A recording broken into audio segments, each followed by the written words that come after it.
Hello, magandang buhay! At eto na nga, nakarating na kami sa Universal Gate Road, papunta sa Chichen Monastery. Ayan, lakad-lakad lang tayo.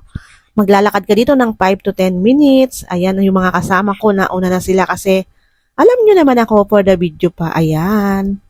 At sila ay napakabibilis maglakad. At medyo matarik nga yung daan dito, kaya para na rin kami nag-hiking. Ayan nga, at nakadress pa ang aking mga kasama. Pero sige lang, lakad-lakad lang, exercise din yan. Ayan nga, at ito na nga sabi nila, hi, hello. At nakikita nga namin dito, napakagaganda ng mga bahay. At ang pinag-uusapan namin dyan, sabi ng isa, pag tumama daw siya sa Mark 6, ay bibili siya ng bahay dito at saka ng Tesla. Yun ang pinag-uusapan namin dyan. At habang naglalakad nga kami, tingnan nyo naman ang kalangitan, parang uulan. Pero sa awa ng Diyos ay hindi naman siya umulan at natapos namin ang aming tour dito sa Chichen Monastery.